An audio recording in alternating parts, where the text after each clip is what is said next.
गांधी परिवार में इसके पहले इंदिरा गांधी की भी सदस्यता गई थी। 1978 का वो साल था, यानी कि आज से तकरीबन 45 साल पहले गांधी की सदस्यता गई, लेकिन उसके बाद वो आंधी बनकर लौटी थी।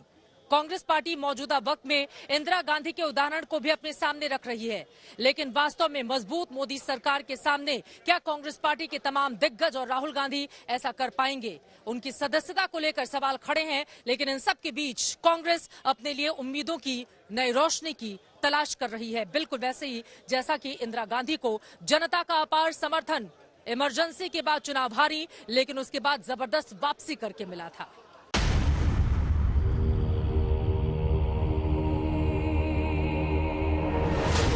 In my house, my father was strict, and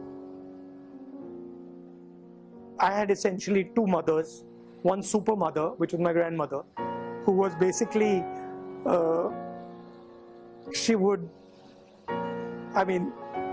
defend me when my father got angry. So for me, it was like losing my mother.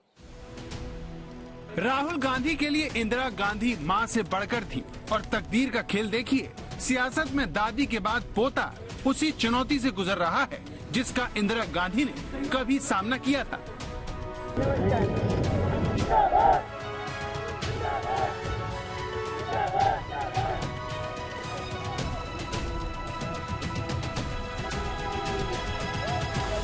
अब ये तस्वीर देखिए जिसमें आपको इंदिरा गांधी और राहुल गांधी गाड़ी से संसद पहुंचते दिखेंगे। दोनों नेता गाड़ी का दरवाजा खोलकर सीढ़ियां चढ़ते हुए अंदर चले जाते हैं।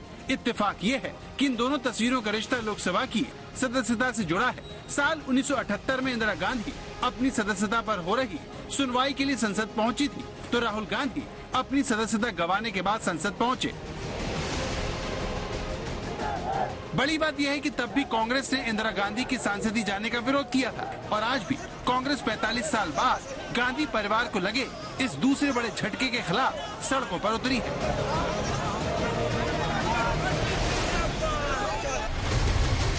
इंदिरा गांधी की जब संसद सदस्यता गई थी तब देश में जनता पार्टी की सरकार थी, लेकिन अगले ही चुनाव में इंदिरा गांधी आंधी बनकर लौटी और दोबारा प्रधानमंत्री बनी। 45 साल बाद राहुल गांधी की सांसदी जाने पर बीजेपी के नेतृत्व में एनडीए सरकार है, और राहुल को लेकर सबसे बड़ा सवाल यही है कि क्या वो अपनी दादी की तरह वापसी कर पाएंगे। राहुल जी कहते थे दुर्भाग्य से सांसद हूं, unfortunately I am an MP. सो उनको जो एक दुर्भाग्य लगता था आज उससे भी मुक्ति मिल गई है। उनके साथ साथ वायनाड के लोगों को भी इससे छुटकारा मिल पाया। स्पष्ट है कि 2 साल की सजा थी, संसद की सीट सांसद के रूप में छुट्टी होनी थी। 45 साल पहले भी सत्ता पक्ष ने इंदिरा गांधी को खारिज किया था। 18 नवंबर 1978 को तत्कालीन प्रधानमंत्री मोरारजी देसाई ने कर्नाटक के चिकमंगलूर से उपचुनाव जीतकर आई कांग्रेस नेता इंदिरा गांधी के खिलाफ विशेषाधिकार हनन का प्रस्ताव पेश किया। प्रस्ताव पर 7 दिन तक बहस चली और इंदिरा गांधी की संसद सदस्यता रद्द कर दी गयी। संसद की सदस्यता रद्द होने के बावजूद इंदिरा गांधी के हौसले बुलंद थे। जेल से लौटने पर कांग्रेस के कार्यकर्ताओं में भारी जोश था। वो नारे लगा रहे थे, एक शेरनी 100 लंगूर, चिकमंगलूर चिकमंगलूर, और ये बता रहे थे कि उनके नेता के जेल जाने से वो कमजोर नहीं हुए हैं। चिकमंगलूर में इंदिरा गांधी ने दिग्गज समाजवादी पार्टी नेता वीरेंद्र पाटिल को मात दी। इंदिरा गांधी ने चुनाव 70,000 से ज्यादा वोटों से जीता और संसद पहुंचने में वो कामयाब रही, लेकिन कुछ महीने बाद ही इंदिरा गांधी की सदस्यता रद्द कर दी गई। इसके बाद इंदिरा गांधी पूरे देश का दौरा करने लगी। बिहार से लेकर गुजरात और दक्षिण में इंदिरा की जनसभा ने कांग्रेस में दोबारा जान फूंक दी। इधर 1980 में अंदरूनी लड़ाई के बाद जनता पार्टी की सरकार गिर गई और चुनावों का ऐलान हो गया। इंदिरा के सामने जगजीवन राम और चौधरी चरण सिंह जैसे दिग्गज नेताओं की चुनौती थी, लेकिन इंदिरा की राजनीतिक लड़ाई ने कांग्रेस की वापसी करवा दी। 1980 में कांग्रेस ने 529 में से 363 सीटों पर बड़ी जीत दर्ज की। चौधरी चरण सिंह की पार्टी को 41 और जनता पार्टी को 31 सीटों पर जीत मिली। इंदिरा गांधी की लोकसभा की सदस्यता जाने के 48 साल बाद अब राहुल गांधी की लोकसभा की सदस्यता गई है। ऐसे में अब सवाल ये उठ रहा है, क्या राहुल गांधी भी अपनी दादी की तरह कांग्रेस की वापसी करा पाएंगे?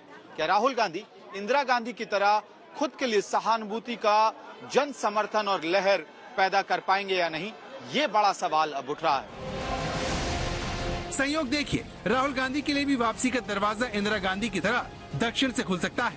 कर्नाटक में जल्द चुनाव होने वाले हैं, जहां पर कांग्रेस की जीत की अच्छी संभावना है। पिछली बार भी यहां पर कांग्रेस गठबंधन करके सरकार बनाने में कामयाब रही थी।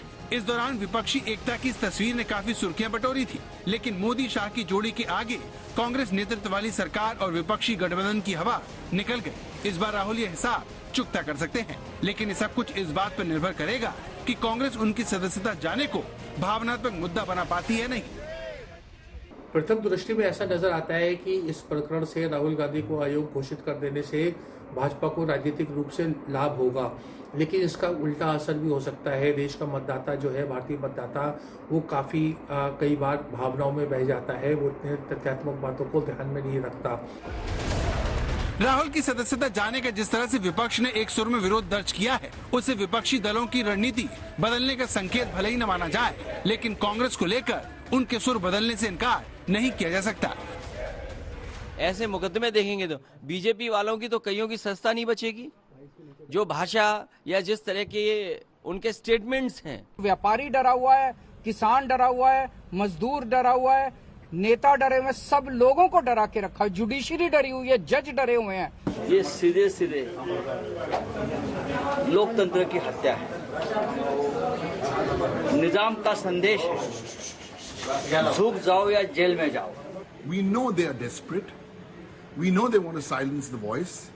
We know they would go to all kinds of laws, but this is the law of the law.